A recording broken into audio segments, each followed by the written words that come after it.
Okay, तो हम लोग नेक्स्ट क्वेश्चन करने जा रहे हैं। जहां तक आप पढ़े थे, जो प्रैक्टिस हो चुका था, उसके आगे देखिए। हम लोग सीरीज पैरेलल कॉम्बिनेशन कर रहे थे ना, तो सीरीज पैरेलल कॉम्बिनेशन पर कुछ सवाल कर लिए थे, कुछ और सवाल करते हैं, फिर आगे पढ़ेंगे, थ्योरी आगे पढ़ेंगे। तो ये आपके स्क्रीन पर एक क्वेश्चन दिख रहा है। इस क्वेश्चन में क्या करना है कि सभी रेजिस्टेंसेस के वैल्यू तो दिए ही हुए हैं, आपको पॉइंट ए और पॉइंट ए और पॉइंट बी के बीच इक्विवेलेंट रेजिस्टेंस फाइंड आउट करना है। तो देखिए, पहले बीच वाला रेजिस्टेंस देखिए, क्या ये सब लोग आइडेंटिफाई कर पा रहे हैं कि 8 ओम और 2 ओम ये पैरेलल में है, 8 और 2 पैरेलल में है। इसी प्रकार से यह 4 ओम और 6 ओम पैरेलल में है कि नहीं? 8 और 2 पैरेलल में है और 4 और 6 पैरेलल में है। तो बताइए 8 और 2 का पैरेलल कितना हुआ? 8 ओम और 2 ओम का पैरेलल कॉम्बिनेशन का इक्विवेलेंट रेजिस्टेंस, फॉर्मूला क्या बताया था मैंने? जब केवल दो ही रेजिस्टेंस हो तब R1 R2 upon R1 plus R2। Okay, तो वही अप्लाई करने जा रहा हूं मैं। 2 इंटू 8, 2 और 8 का पैरेलल, 2 इंटू 8 अपॉन 2 प्लस 8। ठीक है, बताइए कितना हुआ यह? 16/10 हुआ ना, 16/10। तो ये लिख दे रहा हूं मैं 16/10। इसी प्रकार देखिए आरएचएस में 4 और 6 का पैरेलल, 4 और 6 का पैरेलल कॉम्बिनेशन लिखने जा रहा हूं मैं। तो 4 और 6 का पैरेलल हो गया 4 इंटू 6 डिवाइडेड बाई 4 प्लस 6। यही हुआ। यह कितना हुआ बोलिए? 24/10। अब आगे हम लोग क्या करते हैं?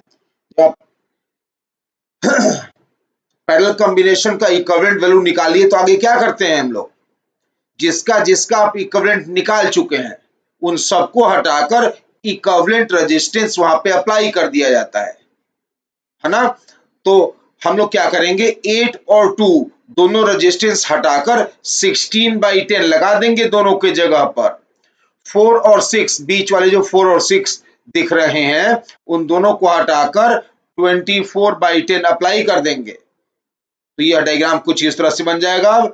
ये पॉइंट ए है, इस पॉइंट ए से यहां पर ऊपर जो रेजिस्टेंस था उसको तो ऐसे ही छोड़ रहा हूं फिलहाल के लिए मैं। जो ऊपर रेजिस्टेंस था ना 12 ओम का, उसको ऐसे ही छोड़ दिया मैंने। जो बीच वाला जिसका आप इक्विवेलेंट निकाले हैं, जो बीच वाला इक्विवेलेंट निकाले हैं उसी को चेंज करूंगा मैं, है ना? तो बीच वाला जो इक्विवेलेंट निकाले हैं उसी को चेंज करूंगा मैं। नीचे वाला रेजिस्टेंस जो था उसको भी ऐसे ही छोड़ दे रहा हूं मैं। ये पॉइंट बी था, ऊपर वाला रेजिस्टेंस यह 12 ओम एज इट इज छोड़ दिया, यह 6 ओम एज इट इज छोड़ दिया। जो बीच में 8 और 2 थे पैरेलल में, उनके जगह एक रेजिस्टेंस लगा दिया। आगे बढ़कर जो 4 और 6 में, जो 4 और 6 का पैरेलल था, उनके जगह अप्लाई कर दिया। ठीक, तो यह कितना लिख दूं मैं? 16/10। ये हो गया 16/10 ओम। और दूसरा वाला कितना हो गया? 24/10 ओम। अब बताइए, ये जो 16/10 ओम लिखे हैं और 24/10 ओम लिखे हैं, ये दो बीच वाले रेजिस्टेंसेस, ये क्या सीरीज में नहीं है? है। तो इनका सीरीज कॉम्बिनेशन कितना हो गया? ये लिख दूंगा मैं यहां पर 16/10 और प्लस सीरीज में तो R1 प्लस R2 हो जाता है, इसीलिए डायरेक्ट जोड़ दे रहा हूं मैं। कितना आ गया? 40/10। 40/10 मतलब 4 ओम। तो बीच में जो दोनों रेजिस्टेंसेस है उनका वैल्यू आ गया 4 ओम। तो अब फिर हम लोग क्या करेंगे कि उन दोनों को हटाकर एक सिंगल रेजिस्टेंस अप्लाई कर देंगे। उन दोनों को हटाएंगे और दोनों की जगह एक सिंगल रेजिस्टेंस अप्लाई करेंगे, जिसका वैल्यू होना चाहिए 4 ओम। ठीक, तो ऐसे सर्किट सिंप्लीफाई होता जाएगा और ये सब क्वेश्चन आसान है, फटाफट सॉल्व होते जाएंगे, है ना? तो ये पॉइंट बी जैसा था वैसे ही, ये पॉइंट ए जैसा था वैसे ही छोड़िए। ऊपर का रेजिस्टेंस ये जो था 12 ओम, इसको रहने दे रहा हूं मैं। नीचे का रेजिस्टेंस ये जो था 6 ओम, इसको भी छोड़ दे रहा हूं। जो बीच वाले दो रेजिस्टेंस थे उनको हटाकर एक सिंगल रेजिस्टेंस सप्लाई कर दे रहा हूं मैं 4 ओम का। अब तो क्लियरली दिख रहा है कि सभी पैरेलल में है, तो therefore 1 by R equivalent, parallel का formula 1 by R equivalent is 1 by 12 plus 1 by 4 plus 1 by 6। बताना कितना है, सॉल्व करो जल्दी से जरा बताओ तो, और सॉल्व खुद किया करो यार, कैलकुलेशन अपने आप किया करें आप लोग।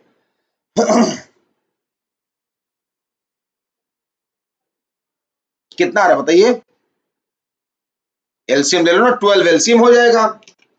तो 12 एलसीएम हो गया 1 by 12, इसको आप मान लो बीच वाले टर्म को 3 by 12, ये 2 by 12, तो 1 by 12, 3 by 12, 2 by 12, कितना आया?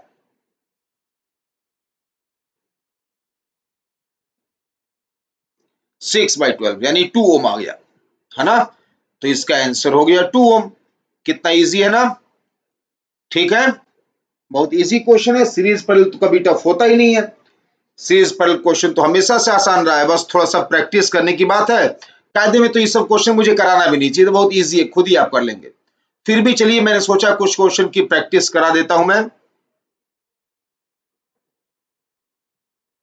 तो अगला सवाल देखिए, नेक्स्ट क्वेश्चन जो आपके स्क्रीन पर दिख रहा है, इसमें पॉइंट ए यहां है और पॉइंट बी ये है, ठीक है ना। दो पॉइंट्स ए और बी हैं, और इस सर्किट डायग्राम का ए और बी के बीच इक्विवेलेंट रेजिस्टेंस फाइंड आउट करना है। एक काम करते हैं, सभी रेजिस्टेंसेस का वैल्यू आर मान लेते हैं, है ना। मान लीजिए सभी रेजिस्टेंसेस का वैल्यू आर है, तो हम लोग क्या करेंगे, इसका इक्विवेलेंट रेजिस्टेंस फाइंड आउट करेंगे। कितने टोटल रेजिस्टेंस हुए, एक यहां पर है, दो तीन, तीन छह, छह दो आठ, एक 9 रेजिस्टेंस है ना, 9। सभी का हम लोग को इक्विवेलेंट रेजिस्टेंस चाहिए। देखिए क्वेश्चन देख के आप बिल्कुल डरिए नहीं, ये सब जानबूझ के क्वेश्चन डायग्राम वाइज कॉम्प्लिकेटेड बनाया जाता है, लेकिन मैं बता रहा हूं बहुत ज्यादा आसान है, बहुत ज्यादा आसान है ये क्वेश्चन। इतना ज्यादा आसान है कि आप जब सोल्यूशन देखेंगे तो कहेंगे इतना आसान सवाल कराने की जरूरत क्या थी, इतना इजी है। तो क्वेश्चन देख के बिल्कुल मत डरिए, बहुत ही इजी क्वेश्चन है। क्यों ऐसा बोल रहा हूं मैं, देखिए जो ये रजिस्टेंसेस दिख रहे हैं ये दोनों, क्या ये दोनों पैरेलल में नहीं है? निश्चित पैरेलल में है ना, क्योंकि इसका एक एंड इसके एक एंड के साथ जुड़ा है, इसका राइट एंड भी देखिए ऐसे इधर से जुड़ा है आपस में। तो जब दोनों एंड्स, लेफ्ट वाला अलग से लेफ्ट के साथ, राइट वाला अलग से राइट के साथ जुड़ा है, पैरेलल में हो गए। इसी तरह से ये तीनों भी पैरेलल में है, इसी तरह से ये दोनों आपस में पैरेलल में है। तो कितना इजी क्वेश्चन हो तो गया ये। तो सिंप्लीफाई करते जाइए और फटाफट डायग्राम बनाते जाइए। ये पैरेलल रेजिस्टेंस है, यह आर है इसका वैल्यू। बताइए आगे, आगे दो आर और आर का पैरेलल कितना हुआ, आर और आर का पैरेलल हो गया r/2, तो इनको गायब करके मैंने r/2 लगा दिया। अब आगे क्या है, तीन रेजिस्टेंस हैं, तीनों रेजिस्टेंस पैरेलल में है, तो तीन रेजिस्टेंस का पैरेलल कितना हुआ, r/3। अब फिर आगे क्या है, दो रेजिस्टेंस हैं, ये दोनों क्या है, पैरेलल में, तो इनका रेजिस्टेंस r/2। फाइनली एक r बाद में लगा है b के पहले, तो वो बना दिया, ये पॉइंट b के पहले एक r लगा। देखिए कितना इजी क्वेश्चन है ये। ठीक है ना, कितना आसान है, इक्विवेलेंट रेजिस्टेंस तुरंत आ जा रहा है। तो यही बोल रहा हूं, क्वेश्चन देख के डरने की आवश्यकता नहीं है, सब क्वेश्चन इजी हैं। खासकर सीरीज पर तो बहुत इजी होता है ना। तो जोड़िए, सबको डायरेक्ट जोड़ दिए, r plus r/2 plus r/3 plus r/2 plus r, कितना आ रहा बताइए तो, जल्दी करिए।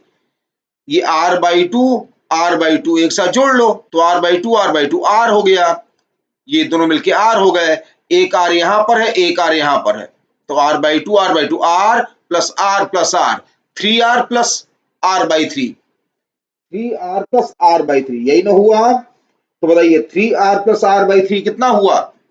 3R प्लस R/3, 10R/3, तो 10R/3 इसका आंसर है। देखिए कितना इजी है ये। तो सीरीज पैरेलल कॉम्बिनेशन वैसे भी आसान होता है, बस क्वेश्चन देख के डरने की आवश्यकता नहीं है, सब इजी है। सीरीज पैरेलल कॉम्बिनेशन तो ज्यादा आसान होता ही होता है कि नहीं?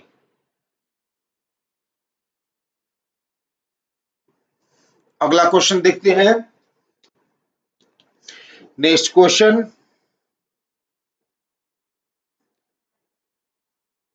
इस तरह का एक सर्किट डायग्राम बना रहा हूं मैं, एक रेजिस्टेंस ये,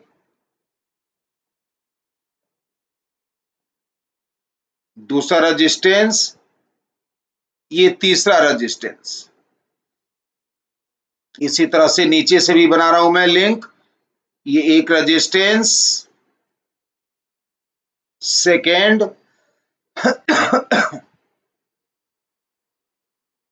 थर्ड रेजिस्टेंस।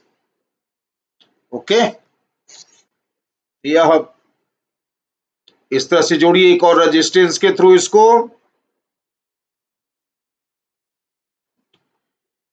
एक यहां भी रेजिस्टेंस जोड़ना है,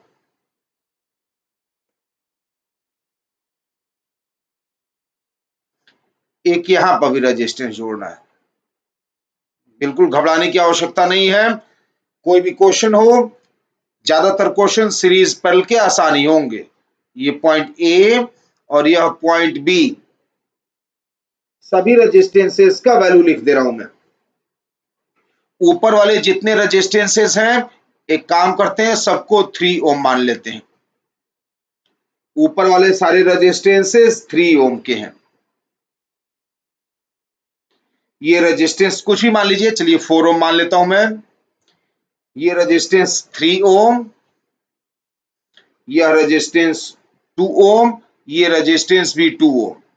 जो बीच वाले रेजिस्टेंस से 2 बच गए, ये मान लेता हूं मैं 10 ओम, और ये भी मान लेता हूं 10 ओम। चलिए ये डायग्राम कॉपी पर बनाइए, ये डायग्राम कॉपी पर बनाइए और सॉल्व करने की कोशिश करिए तो अपने आप से। तो क्या होगा इसमें, राइट एंड से शुरू करिए, जहां से आपको आराम से दिख रहा है वहां से शुरू करिए। देखिए ये रेजिस्टेंस, ये 4 ओम और ऊपर का 3 ओम, क्या ये सीरीज में है कि नहीं है? ये सीरीज में है। तो जहां से आपको इजीली खोजने को मिल जा रहा है सीरीज पर, वहीं से शुरू कर दीजिए, ठीक है ना? तो हम लोग क्या करेंगे कि यहां पर जब सीरीज में देखे तीनों को, तो तीनों का सीरीज कॉम्बिनेशन का इक्विवेलेंट निकाल लेंगे। तो 3 प्लस 4 और प्लस 3, सीरीज में तो डायरेक्ट ना ऐड करते हैं, तो 3 प्लस 4 प्लस 3, यानी 3 प्लस 4 7 और 3 10, सबका मिला के इक्विवेलेंट हुआ 10 ओम का। तो अब इस डायग्राम को हम लोग दूसरी तरह से बनाएंगे, रिड्यूस करके बनाएंगे। ए पॉइंट के आगे यह 3 ओम रेजिस्टेंस है, इसके आगे एक और 3 ओम रेजिस्टेंस है। सिमिलरली बी पॉइंट से डायग्राम बनाइए, तो बी पॉइंट के आगे 2 ओम का रेजिस्टेंस था, इसके आगे एक और 2 ओम का रेजिस्टेंस था, ये मैंने बोला 3 ओम, ये भी मैंने बोला 3 ओम, ये था 2 ओम, देखिए डायग्राम, ये भी था 2 ओम, यहां पर रेजिस्टेंस था 10 ओम का बीच में, ये 10 ओम रेजिस्टेंस है ना? यहां पर भी 10 ओम रेजिस्टेंस है। अब बताइए सर्किट में क्या छोड़ा है मैंने अभी तक, क्या नहीं बनाया मैंने सर्किट में? अब सर्किट में देखिए 10 ओम एक, ये 10 ओम दो, 10 ओम बना दिया। ये आगे वाला सर्किट 3 ओम 4 ओम 3 ओम, ये लास्ट वाला लिंक नहीं बनाया मैंने, क्यों? क्योंकि उसका इक्विवेलेंट एक साथ जोड़ेंगे, ठीक है ना? इन तीनों का इक्विवेलेंट जो भी आया वह यहां लगा देंगे। कितना आया? 10 ओम। यहां पर हम लोग इक्विवेलेंट लगा देंगे इसका 10 ओम। ऐसी सर्किट रिड्यूस होते जाएगा। अब देखिए फिर से ये 10 ओम और ये 10 ओम फिर हो गए पैरेलल में, तो 10 और 10 का पैरेलल कितना हुआ? 10 इंटू 10 अपॉन 10 प्लस 10 5 हुआ। तो फिर डायग्राम रिड्यूस करेंगे। तो ये बार बार मैं करूंगा आपको दिखाने के लिए, लेकिन जब एग्जाम में आएगा तो आपको ऐसे बार बार डायग्राम नहीं बनाना है, कुछ कैलकुलेशंस मन में कर लेने हैं। ये तो मैं आपको समझा रहा हूं इसलिए ऐसा करना पड़ रहा है मुझे। इतना डायग्राम नहीं बनाइएगा कभी भी आप, नहीं बहुत टाइम खराब होगा। मुझे तो पढ़ाना है, मैं समझाना चाहता हूं एक एक स्टेप, इसलिए ऐसे मुझे करना पड़ रहा है। ये सब कैलकुलेशन मन में करते हैं आमतौर पे बच्चे और हो जाता है उनसे। ये देखिए पहला 3 ओम था, यह दूसरा 3 ओम है, नीचे का यह 2 ओम, ये भी 2 ओम, ये वाला रेजिस्टेंस 10 ओम था। अब मैं कह रहा हूं क्या छोड़ दिया मैंने, बताइए क्या छोड़ दिया? ये बस 10 ओम का ये और 10 ओम का यह छोड़ दिया। क्यों? क्योंकि दोनों को हटाकर एक सिंगल लगाएंगे। तो दोनों को हटाकर एक सिंगल लगाएंगे, कितने का? 10 और 10 का पैरेलल कितना हुआ? 5 ओम। यहां पर लिख दिया मैंने 5 ओम। अब फिर देखिए डायग्राम रिड्यूस होगा, ये 3, ये 5 और ये 2, 352, 352 का कितना हो गया इक्विवेलेंट? सीरीज में हो गया ना, तो 3 प्लस 5 प्लस 2 10 आ गया। ओके, तो यहां से जब दोबारा डायग्राम बनाएंगे तो क्या करना होगा आपको? जो लास्ट के 3 रेजिस्टेंसेस हैं उनको एलिमिनेट करेंगे और क्या जोड़ देंगे उनके जगह पर? केवल एक रेजिस्टेंस जिसका वैल्यू कितना होना चाहिए? 10 ओम। ये पहला वाला 3 ओम ए के आगे, बी के आगे पहला वाला 2 ओम, इसके आगे यह 10 ओम, ये तो रहेगा ही रहेगा। अभी तो इसको हम लोग नहीं टच किए हैं। इसके बाद देखिए अब आगे वाला लिंक सब हटाइए और सबके जगह एक रेजिस्टेंस लगाइए, कितने का? 10 ओम का। अब फिर से ये 10 और 10 क्या हो गए? पैरेलल में। जब फिर से 10 और 10 पैरेलल में हो गए तो ये दोबारा डायग्राम बनाइए इनको। 10 और 10 का पैरेलल कितना हो गया? 5, है ना? 10 और 10 का पैरेलल हो गया 5। ये पॉइंट ए है, ये पॉइंट बी है। ए के आगे 3 ओम, ए के आगे 3 ओम हो गया, बी के आगे 2 ओम। ठीक, अब क्या छोड़ा मैंने? ये 10 और 10 दो छोड़ा। क्यों? क्योंकि दोनों को हटाकर एक सिंगल अप्लाई करना है। तो 10 और 10 का पैरेलल कितना हुआ? 5। तो दोनों को हटाकर एक सिंगल रेजिस्टेंस यूज किया 5 ओम का। अब सब सीरीज में हो गए। जब सारे सीरीज में हो गए तो कितना आंसर आ गया? बताइए आंसर, बताइए कितना हुआ? 10 ओम हो गया ना। 3 प्लस 5 प्लस 2, 3 प्लस 5 प्लस 2 कितना हो गया? 10 ओम। तो फाइनल आंसर क्या लिखेंगे आप इसका?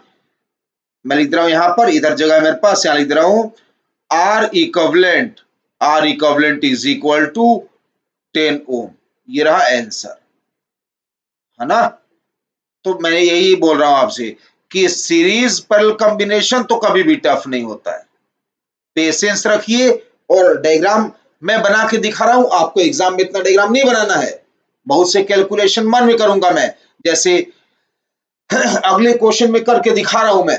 अब इतना डायग्राम एक बार बनाया, टाइम लगा, लेकिन क्या ये सवाल इतने टाइम योग्य था? इतना टाइम देने योग्य नहीं था। आप चाहते हो मन में कैलकुलेशन करते जल्दी जल्दी हो जाता है कि नहीं? तो थोड़ा सा अलर्ट रहिए और कुछ कैलकुलेशंस मन में भी करने की कोशिश करिए, टाइम बचाना तो है ही।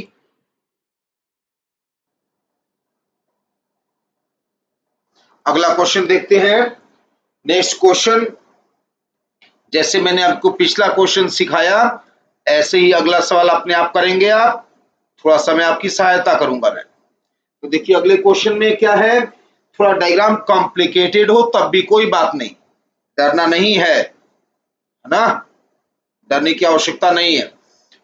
यह पॉइंट ए मानिए, पॉइंट ए से एक रेजिस्टेंस जोड़ रहा हूं मैं। यह पॉइंट बी है, सॉरी बी आगे होगा, यहां पर पॉइंट बी यहां है। ठीक, यह रेजिस्टेंस 3 ओम का है। ओके, देखिए अब यहां से एक और रेजिस्टेंस बना रहा हूं मैं, ये रेजिस्टेंस भी 3 ओम का है। ओके।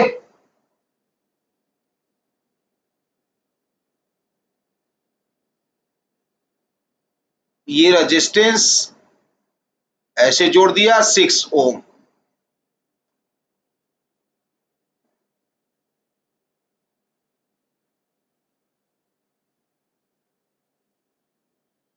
ये रेजिस्टेंस 3 ओम।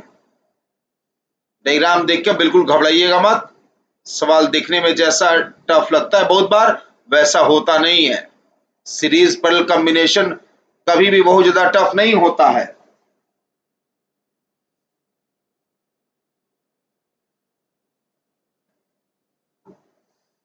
ये रेजिस्टेंस 3 ओम,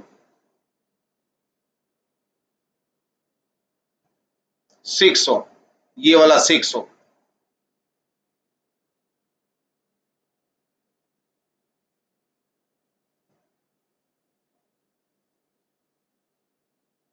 ये रेजिस्टेंस 3 ओम और एक और जोड़ दे रहा हूं। चलिए बस करता हूं मैं।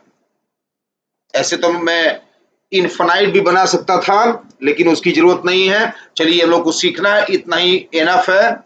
इसी से आपको समझ में आ जाएगा कि क्या करना चाहता हूं मैं और क्या आपको बताना चाहता हूं। तो ए और बी के बीच, ए और बी के बीच हम लोगों को इस सर्किट का इक्विवेलेंट रेजिस्टेंस फाइंड आउट करना है। ठीक है ना, ए और बी के बीच इक्विवेलेंट रेजिस्टेंस फाइंड आउट करना है। अब आपको करना ये है कि जहां जिधर से आसान दिखाई दे उधर से प्रोसीड करना है। जैसे देखिए पॉइंट ए यहां पर था, ये पॉइंट ए है और ये पॉइंट बी है। अब आपको इधर देखिए बी साइड के, देखिए राइट हैंड साइड बी के साइड में देखिए तो कोई भी सीरीज पैरेलल नहीं दिख रहा है। बी के साइड में देखेंगे तो सीरीज पैरेलल नहीं दिख रहा है। तो जिधर से आराम से लगे आपको कि सर्किट सिंपलीफाई हो जाएगा उधर से प्रोसीड करिए। तो मतलब क्या हुआ कि एक बार डायग्राम को बढ़िया से देखिए, सॉल्व करने से पहले आराम से कूल माइंड होकर बढ़िया से ऑब्जर्व करिए। तो बी के साइड से सॉल्व करना आसान नहीं है, छोड़िए ए के साइड चलते हैं, लेफ्ट हैंड साइड चलते हैं। यहां देखिए कितना आसानी से दिख रहा है, ये 3 ओम और ये 3 ओम क्या हुए सीरीज में, है ना। 3 ओम और 3 ओम हुए सीरीज में। तो 3 और 3 का सीरीज कितना हुआ बताइए तो जरा। 3 और 3 का सीरीज कॉम्बिनेशन कितना होगा? 3 और 3 का सीरीज कॉम्बिनेशन जल्दी बताइए। 3 और 3 का सीरीज कॉम्बिनेशन हो जाएगा 6, है ना। तो अब हम लोग क्या करेंगे, देखिए एग्जाम में आपको कुछ ऐसे अटेम्प्ट करना चाहिए। ये 3 ओम और 3 ओम, इन दोनों का इक्विवेलेंट क्या मानेंगे आप? 6 मानेंगे ना। इन दोनों का इक्विवेलेंट क्या हुआ? 6 हुआ। ठीक, यहां लिख दे रहा हूं 6 ओम में। अब आप क्या करेंगे कि आप मानेंगे कि दोनों का जो एक ही रेजिस्टेंस है।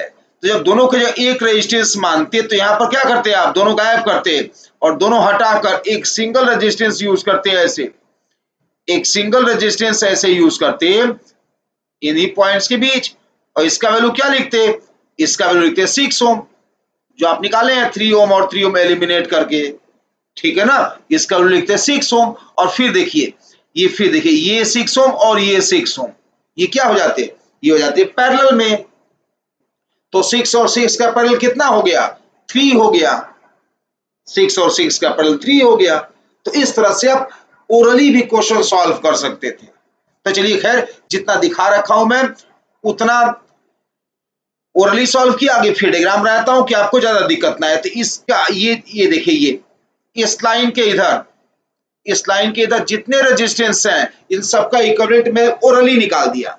चाहता तो पूरा क्वेश्चन में ओरली सॉल्व कर देता, लेकिन अभी जो लाइन ड्रॉ किया हूं उसके लेफ्ट हैंड साइड में जितने रेजिस्टेंस हैं उसका भी हम लोग ओरली फाइंड आउट कर चुके हैं। ये 3 और 3 का 6 हुआ, तो इन दोनों को हटाकर यह 6 ओम जोड़ दिए। अब 6 और 6 का पैरेलल हो गया फिर से 3, है कि नहीं। अब जो ये लाइन ड्रॉ किया मैंने अभी अभी, इसके लेफ्ट हैंड साइड का टोटल रेजिस्टेंस हो गया 3। सबको हटाइए और केवल 3 लगाइए, है ना। अब मैं बोल रहा हूं बार बार कि पूरा का पूरा क्वेश्चन डायरेक्टली ओरली सॉल्व कर सकते थे हम लोग, क्योंकि मैं आपको समझा रहा हूं इसलिए डायग्राम में बार बार रिपीट कर रहा हूं। बट एग्जाम में आप हो सके तो ओरली सॉल्व करने की कोशिश करिए, हो जाएगा आपसे। या तो 3 ओम था ही ऑलरेडी, है ना।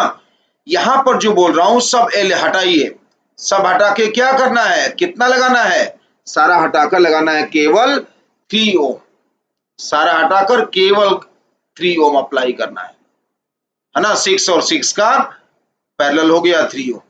ठीक, बाकी डायग्राम जैसा था वैसा छोड़ दीजिए, बाकी डायग्राम जैसा भी था वैसा छोड़ दीजिए।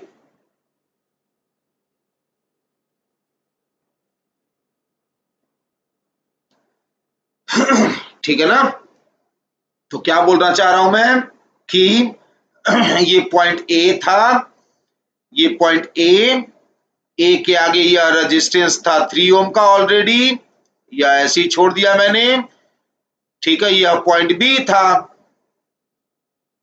यह 3 ओम रेजिस्टेंस जैसा था वैसे छोड़ दे रहा हूं। अब ब्लैक लाइन, ये जो जानबूझ के मैं कलर चेंज कर दिया अब कि आपको डाउट ना हो, ये पॉइंट ए था और ये पॉइंट बी था, है ना। ये काट के अलग यहां लिख रहा हूं बगल में, ये पॉइंट बी था। मैं ये बोल रहा हूं कि ये जो ब्लैक लाइन, ये वाला ब्लैक लाइन जो ड्रॉ किया था मैंने, ये ब्लैक लाइन देखिए डायग्राम में, देखिए ये ब्लैक लाइन, पहला डायग्राम देखिए ना, ये ब्लैक लाइन, इस ब्लैक लाइन के लेफ्ट हैंड में जितने रेजिस्टेंस थे 3 वो अप्लाई कर दिया यहां पर 3, बाकी डायग्राम एज इट इज छोड़ दीजिए, बाकी डायग्राम एज इट इज छोड़ दे रहा हूं। यह 3 ओम था, यहां से 6 ओम वाला रेजिस्टेंस जो ऊपर गया वो बना दिया मैंने, यहां पर एक 6 ओम था, यहां पर फिर से एक 3 ओम था रेजिस्टेंस, एक यहां भी 3 ओम था, और एक यहां पर फाइनली एक और 6 ओम था। ये ना डायग्राम बचा, ये 6 ओम, यह 3 ओम और यह भी 3 ओम, है कि नहीं। अब देखिए ऐसे ही प्रोसीड करते जाइए, बार बार डायग्राम नहीं बनाने की जरूरत है, ऐसे ही प्रोसीड करते जाइए। बताइए, ये जो 3 ओम दिख रहा है, ये वाला 3 ओम और ये वाला 3 ओम, ये दोनों क्या है, ये दोनों 3 ओम क्या है, ये दोनों 3 ओम सीरीज में है। तो 3 और 3 का सीरीज कितना हुआ, 6, 3 और 3 का सीरीज हुआ 6। अब ये पूरा गायब करके, ये दोनों हटाकर, आप दोनों हटाकर दोनों के जगह क्या मान सकते हैं, आप दोनों के जगह मान सकते हैं 3 और 3 6, है ना। तो दोनों हटाकर हम लोग दोनों के जगह मान सकते हैं 6 ओम का एक रेजिस्टेंस। ओके, तो मैं दोनों हटाकर और दोनों के जगह एक 6 ओम का रेजिस्टेंस लगा सकता हूं मैं। तो दोनों हटा दिया और दोनों के जगह पर यहां पर, ये बोलना चाह रहा हूं मैं ऐसे, ये दोनों हटा दिया और दोनों के जगह पर एक ऐसे 6 ओम का रेजिस्टेंस जोड़ दूंगा। हाइपोथेटिकली ये दोनों गायब कर दीजिए, अब ये दोनों नहीं है। अब ये 6 और 6 क्या हो गए, ये 6 और 6 पैरेलल में हो गए, 6 और 6 का 3 हुआ, 3 और 3 फिर से 6 हुआ, 3 और 3 फिर से 6 हुआ, 6 और 6 पैरेलल फिर से 3 हुआ, 3 और 3 फिर से 6 हुआ, 3। अब क्या बचा फाइनली, 6 और 3 का पैरेलल, फाइनली यही ना बचा, 6 और 3 का पैरेलल। तो 6 और 3 का पैरेलल कितना होगा, 6 और 3 का पैरेलल कितना होगा, 6 इंटू 3/6 प्लस 3, तो आर इक्विवेलेंट आ जाएगा 6 इंटू 3 डिवाइडेड बाई 6 प्लस 3, कितना हो गया यह 18/9, कितना आ जाएगा 2 ओम, है कि नहीं। तो फाइनल आंसर आ गया 2 ओम। ऐसे आपको एग्जाम में करना चाहिए, नहीं तो पिछले सवाल जैसा अगर आप एक एक डायग्राम बनाते जाएंगे तो एक सवाल करने में तो 10 मिनट लग जाएगा, फिर इतना टाइम थोड़ा ना होता है। तो इस तरह से कुछ पेपर वर्क हल्का करिए, और ये सब क्वेश्चन ओरली भी सॉल्व हो सकते हैं जैसा करके दिखाया मैंने, ठीक है ना। ट्राई करिएगा, फिर आप भी ओरली आपसे भी हो जाएगा। ओके,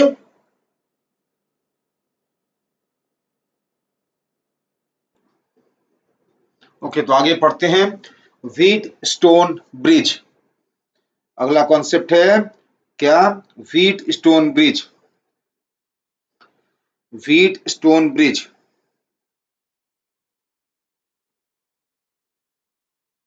व्हीट स्टोन ब्रिज,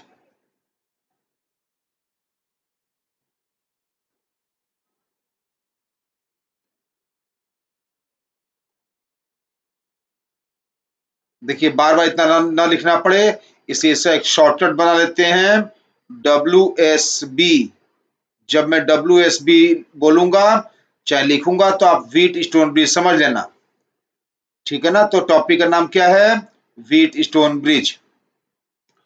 देखिए व्हीट स्टोन ब्रिज कई तरह से बनाया जा सकता है। सबसे फंडामेंटल डायग्राम जो आपको बार बार दिखेगा वह सबसे सिंपलेस्ट डायग्राम है व्हीट स्टोन ब्रिज का, वो इस तरह से दिखेगा आपको।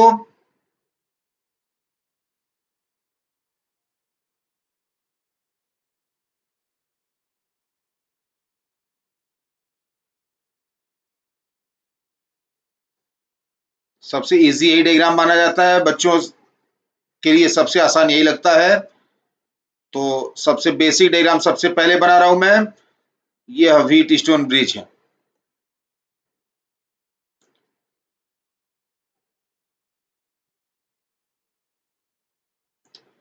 इस सिस्टम को व्हीट स्टोन ब्रिज कहेंगे। ये पॉइंट मान लीजिए ए, ये वाला पॉइंट जो यहां पर दिख रहा है आपको इसको मानिए बी, ये पॉइंट हो गया सी और ये पॉइंट हो गया डी।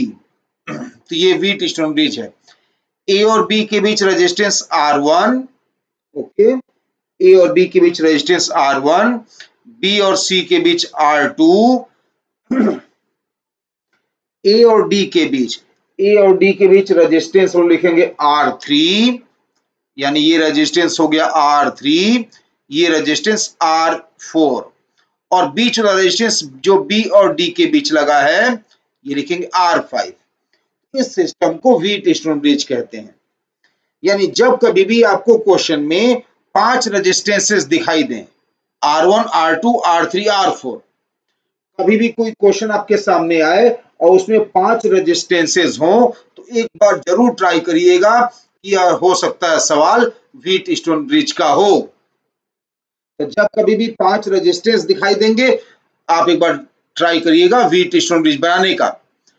अब आपके सामने कई और तरह से यही डायग्राम बनाया कर दिखाया जा सकता है, जैसे मैं दिखा रहा हूं ऐसे भी यह डायग्राम आ सकता है। मैं 3-4 डायग्राम बना के दिखा दे रहा हूं कि जब ये एग्जाम में आए तो आपके मन में रहे कि यह व्हीट स्टोन ब्रिज हो सकता है।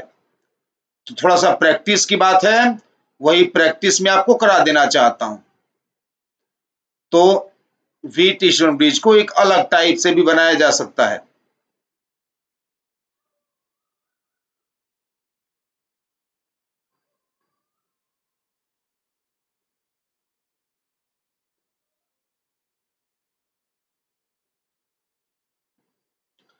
देखिए व्हीट स्टोन ब्रिज ऐसे भी आपको आमतौर पे बहुत जगह बना हुआ दिखेगा, तो ये भी व्हीट स्टोन ब्रिज मानेंगे आप, ये भी व्हीट स्टोन ब्रिज है, ठीक है ना। 5 रेजिस्टेंसेस का ग्रुप जब भी दिखाई दे तो समझिएगा कि व्हीट स्टोन ब्रिज के सवाल को मानते हुए ट्राई करना है।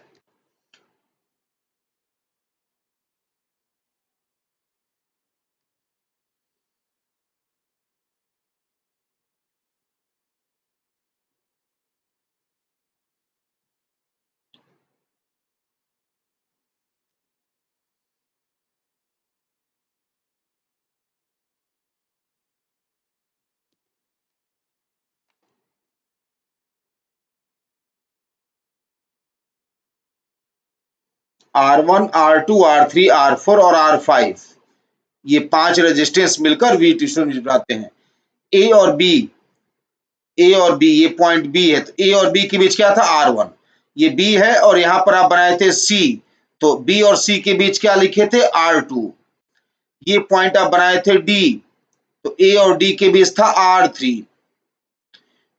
डी और सी के बीच था R4, और बी और डी के बीच था R5। तो ये अभी व्हीट स्टोन ब्रिज है। तो व्हीट स्टोन ब्रिज आप कई तरह से बना हुआ देख सकते हैं। चलिए एक बार और डायग्राम बना के दिखाता हूं, ये अभी व्हीट स्टोन ब्रिज होगा।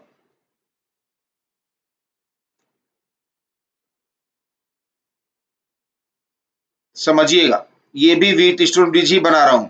ये पॉइंट ए मान रहा हूं मैं, और ये लास्ट पॉइंट सी मान रहा हूं, ठीक। बताइए ये जो ए दिख रहा है और बी दिख रहा है, ऊपर वाला डायग्राम देखिए, इसके पहले वाला डायग्राम, ए और बी के बीच R1 है ना, ए और बी के बीच R1 है, ओके।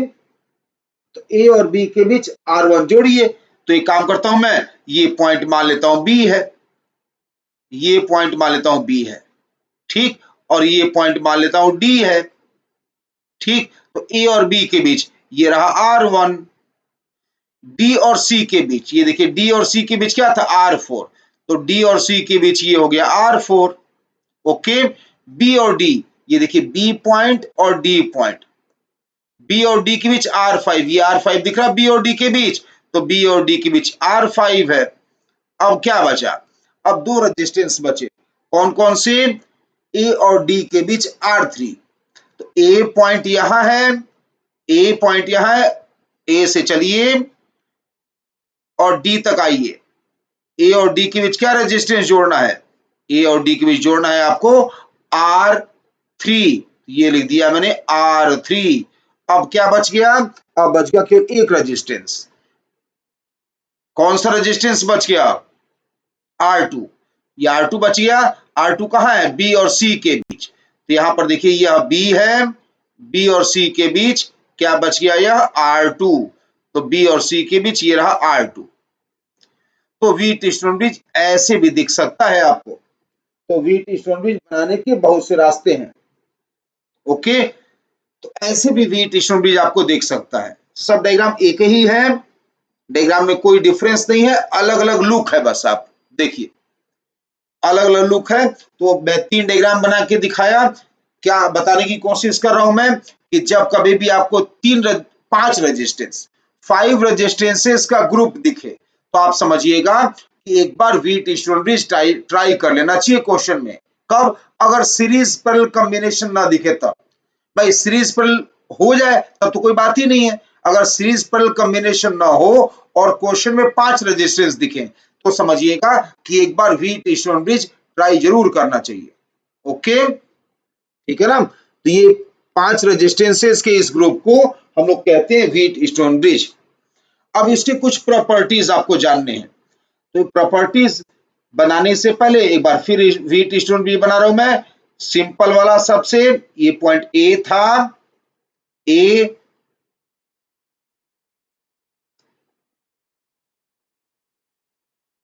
सबसे सिंपलेस्ट व्हीट स्टोन ब्रिज था वही बना रहा हूं मैं।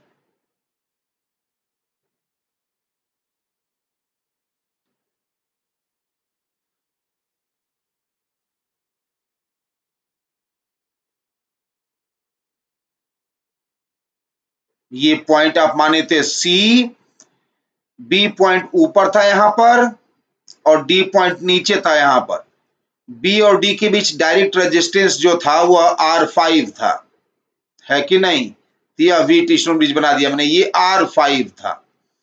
ये पहला वाला ए और बी के बीच R1, बी और सी के बीच R2, ए और डी के बीच R3 और डी और सी के बीच R4, इसी सिस्टम को आप व्हीट स्टोन ब्रिज कहते, ठीक है ना।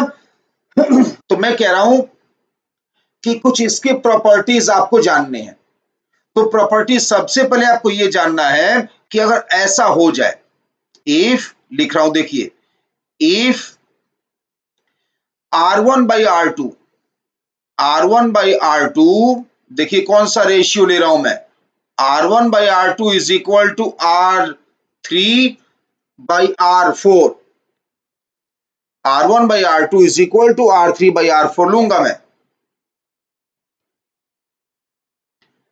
तो ये रहा R3 डिवाइडेड बाई R4। अगर यह कंडीशन एप्लीकेबल हो जाए तो हम लोग कहेंगे कि व्हीट स्टोन ब्रिज बैलेंस है, क्या लिखेंगे, व्हीट स्टोन ब्रिज बैलेंस है, बैलेंस, है ना। तो मैं लिख दूंगा, अभी लिख दूंगा कि wheat stone bridge is balanced in this condition. उससे पहले मैं एक चीज और आपको बता दूंगा, ये रेशियो मैं किसी और तरह से भी लिख सकता हूं, आप खुद ही समझ लीजिए। R1, ये R3 जो लिखा है उसको LHS भेज दीजिए और R2 को RHS भेज दीजिए, R3 को LHS, R2 को RHS, तो क्या बन जाएगा, यह R1 by R3 is equal to R2 by R4। अगर यह कंडीशन आ गया तब भी एक ही बात है, फिर हम लोग कहेंगे कि व्हीट स्टोन ब्रिज बैलेंस्ड है। तो रेशियो ले कैसे रहा हूं मैं, रेशियो ले रहा हूं अगल बगल जो रेजिस्टेंस है उसका, R1 बाई R2 बराबर ये R3 बाई R4 ऐसे ले रहा हूं अगल बगल, चाहे ऊपर नीचे R1 बाई R3, ये देखिए R1 बाई R3 बराबर R2 बाई R4 ऐसे ले रहा हूं। अच्छा, आपको अभी भी अगर टफ लग रहा है या अभी भी आपको लग रहा है कि याद नहीं हो पाएगा, तो एक और तरीका बताता हूं मैं। आप क्रॉस प्रोडक्ट कर दीजिए। क्रॉस प्रोडक्ट करेंगे तो आएगा क्या, R1 इंटू R4 बराबर R2 इंटू R3। ठीक है ना, एक ही बात तो है, सब कोई सा भी लिख दीजिए आप। तो तीनों में से इन तीनों में से कोई भी एक सेटिस्फाई हो जाए तो हम लोग कहेंगे कि व्हीट स्टोन बैलेंस्ड है। तो ये कंडीशन है। देन आगे लिख रहा हूं मैं, देन WSB मतलब क्या, Wheatstone bridge is said to be balanced.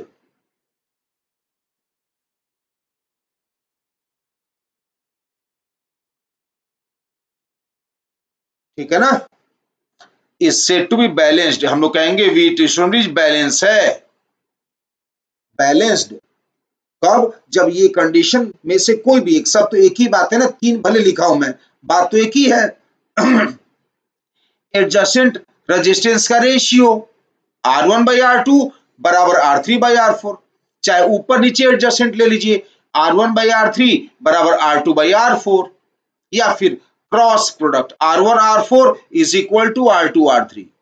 अगर कोई भी एक कंडीशन लग जाए, तीनों कंडीशन तो सेम है ना, कोई भी कंडीशन लग गया तो हम लोग कहेंगे क्या, व्हीट स्टोन ब्रिज बैलेंस्ड है।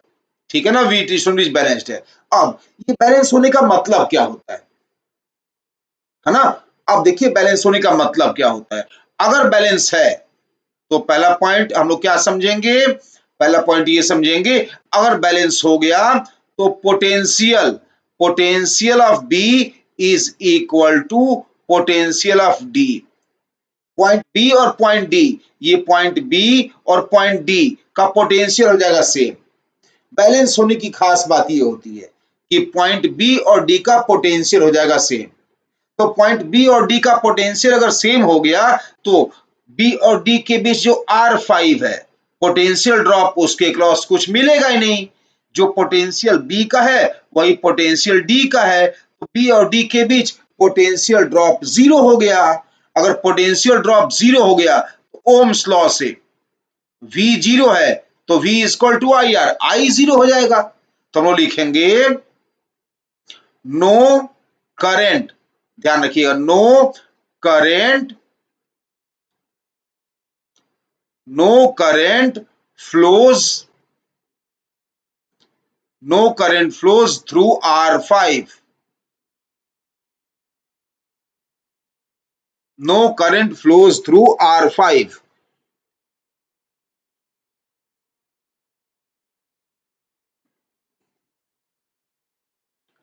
R5 जो रेजिस्टेंस लगाया उसके थ्रू कोई करंट फ्लो नहीं होगा। कब, अगर व्हीट स्टोन ब्रिज बैलेंस है तब, तो R5 से कोई करंट नहीं जाएगा। अगर R5 से कोई करंट नहीं गया, कब, जब व्हीट स्टोन ब्रिज बैलेंस है। बैलेंस कब होगा, जब इन जो पहले लिखे हैं आप तीनों में से कोई भी एक, तीनों तो एक ही है, कोई भी एक सेटिस्फाई हो जाए, ये क्रॉस प्रोडक्ट सेम हो जाए चाहे रेशियो सेम हो जाए, तो हम लोग कहेंगे व्हीट स्टोन ब्रिज बैलेंस्ड है। बैलेंस हो गया तो VB is equal to VD, B और डी का पोटेंशियल सेम। ऐसे में R5 से, रेजिस्टेंस R5 से कोई करंट फ्लो नहीं होगा। ठीक है ना, अगर R5 से कोई करंट नहीं फ्लो होगा, R5 से कोई करंट अगर नहीं फ्लो होगा तो R5 आप हटा सकते हैं। R5 हटा के अगर आप डायग्राम बनाते हैं तो कैसे डायग्राम बनेगा देख लीजिए। R5 नहीं बनाऊंगा इस बार में, तो R5 अगर नहीं बनाऊंगा तब तो डायग्राम बहुत सिंपल हो जाएगा।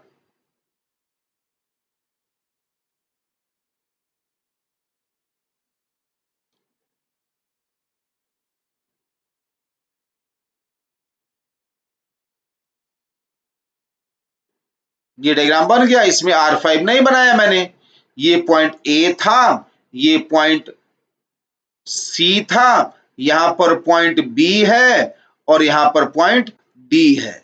ये हो गया R1, ये हो गया R2, ये हो गया R3 और ये हो गया R4। ठीक, ओके। तो देयरफॉर अब देखिए, अगर आपसे आप कोई बोले कि व्हीट स्टोन ब्रिज का इक्विवेलेंट रेजिस्टेंस क्या है, अब तो आसानी से कर लेंगे आप। अब तो मुझे बताने की जरूरत ही नहीं है।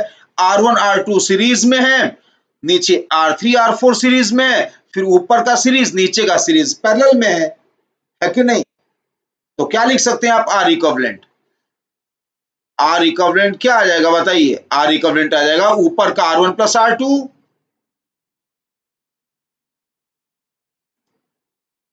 और नीचे का क्या? R3 plus R4। R3 plus R4 ये क्या हो जाएंगे? R3 प्लस R4 क्या हो जाएंगे? किसमें हो जाएंगे ये दोनों? ये दोनों हो जाएंगे सीरीज पैरेलल में, है कि नहीं? ये दोनों हो जाएंगे पैरेलल में। जगह कम पड़ रहा है, थोड़ा सा छोटा लिख रहा हूं, ध्यान दीजिएगा। ठीक है, तो क्या बन जाएगा equivalent resistance? R1 plus R2, नीचे R3 प्लस R4, फिर इन दोनों का पैरेलल। तो दो रेजिस्टेंसेस का पैरेलल होता है A B upon A plus B. वही फॉर्मूला अप्लाई कर दिया मैंने। ठीक है ना, ये इक्विवेलेंट रेजिस्टेंस हो गया। तो व्हीट स्टोन ब्रिज अगर बैलेंस रहे, व्हीट स्टोन ब्रिज अगर बैलेंस रहेगा तो क्या लिख सकते हैं आप? व्हीट स्टोन ब्रिज अगर बैलेंस रहेगा तो आप लिख सकते हैं R1 R2 का सीरीज ऊपर, ध्यान रखिएगा, R1 R2 का सीरीज ऊपर, नीचे R3 R4 का सीरीज, फिर आपस में पैरेलल। ओके, तो यह आप लिख सकते हैं। अब बताइए, इसी कंडीशन में ये थर्ड कंडीशन पता चल गया ना? कब? जब व्हीट स्टोन ब्रिज बैलेंस है तब। तो इसी कंडीशन में अगर मैं कहूं कि सभी रेजिस्टेंसेस बराबर हैं, R1 is equal to R2 is equal to R3 R4 और R5 सारे इक्वल हैं। लेट अस कंसीडर कि R है, मान लीजिए सब रेजिस्टेंस R है, मान लीजिए कि लेट कि सभी रेजिस्टेंसेस का वैल्यू R है, ये एज्यूम कर लीजिए। अगर सभी रेजिस्टेंसेस R है, अब इक्विवेलेंट क्या हो जाएगा? अब तो बैलेंस वैसे ही हो गया। जब सारे रेजिस्टेंसेस R हैं तो R1 बाई R2 चाहे R3 बाई R4 सब 1 आ जाएगा। 1 इक्वल टू 1 तो हो ही जाएगा ना। तो व्हीट स्टोन ब्रिज के अगर सारे रेजिस्टेंसेस बराबर हों, सारे रेजिस्टेंसेस क्या हों? इक्वल हों, तो व्हीट स्टोन ब्रिज तो अपने आप ही बैलेंस हो गया, चेक करने की आवश्यकता ही नहीं है। जब सारे रेजिस्टेंस बराबर दिखे तो समझ लीजिएगा कि व्हीट स्टोन ब्रिज बैलेंस हो गया है, बैलेंस हो गया है। तो ऊपर यहां पर क्या मिलेगा आपको? आर और आर। इसके ऊपर वाला डायग्राम देखिए, ये वाला, ये थर्ड पॉइंट वाला डायग्राम देखिए, पॉइंट 3 वाला डायग्राम देखिए। R1 भी आर है, R2 भी आर है, तो आर और आर का सीरीज 2R। नीचे आइए, R3 भी आर है, R3 का वैल्यू कितना? आर, है ना? R3 का वैल्यू आर और R4 का वैल्यू भी आर है। ओके, तो नीचे भी कितना आ गया? R3 का वैल्यू भी R है, R4 का वैल्यू भी R है, तो R और R 2R नीचे भी हो गया। तो ऊपर भी 2R और नीचे भी 2R, 2R और 2R का पैरेलल कितना हो जाएगा? R। तो जब ऐसा केस बनेगा कि व्हीट स्टोन ब्रिज के पांचों रेजिस्टेंसेस सेम होंगे R, तो wheat stone bridge definitely balance condition में होगा और इक्विवेलेंट रेजिस्टेंस लिखेंगे आप R। ठीक है ना? ये व्हीट स्टोन ब्रिज कहलाता है। जब कभी भी आपको क्वेश्चन में 5 रेजिस्टेंसेस का ग्रुप दिखाई दे, जब कभी भी आपको किसी भी सवाल में 5 रेजिस्टेंसेस का ग्रुप दिखाई दे तो समझ लीजिएगा कि एक बार व्हीट स्टोन ब्रिज ट्राई कर लेना चाहिए। कब? अगर सीरीज पैरेलल कॉम्बिनेशन ना बन रहा हो तब। ठीक, अब आगे हम लोग पढ़े कि व्हीट स्टोन ब्रिज बैलेंस कब कहलाएगा। तो व्हीट स्टोन ब्रिज बैलेंस तब कहलाएगा जब एडजेसेंट रेजिस्टेंसेस का रेशियो सेम हो, R1 by R2 equal to R3 by R4, या R1 by R3 is equal to R2 by R4, या cross product same. Cross product R1 R4 is equal to R2 R3, तो हम लोग कहेंगे wheat stone bridge balance है। अब ध्यान रखिए, ध्यान दीजिए, ध्यान दीजिए, अगर वीट स्टोन ब्रिज बैलेंस हो गया, इसका मतलब क्या होता है, ये ध्यान रखिएगा। इसका मतलब होता है कि पॉइंट बी और डी का पोटेंशियल हो जाएगा सेम, और अगर पॉइंट बी और डी का पोटेंशियल सेम हो गया तो जो उनके बीच रेजिस्टेंस R5 है उसके क्रॉस पोटेंशियल डिफरेंस 0 हो गया, तो no current flows through R5। और अगर करंट फ्लो नहीं हो जाएगा तो R5 हटा दीजिए वहां से, R5 हटाती R1 R2 series, R3 R4 series, फिर आपस में पैरेलल। फोर्थ पॉइंट, अगर सारे रेजिस्टेंसेस पांचों बराबर हैं R, तो निश्चित रूप से वीट स्टोन ब्रिज बैलेंस है, और ऐसे में इक्विवेलेंट रेजिस्टेंस R आ जाएगा, ठीक है ना। तो ये वीट स्टोन ब्रिज हम लोगों ने पढ़ लिया। ओके, अब हम लोग अब इस पर सवाल करेंगे नेक्स्ट क्लास में, ठीक है ना।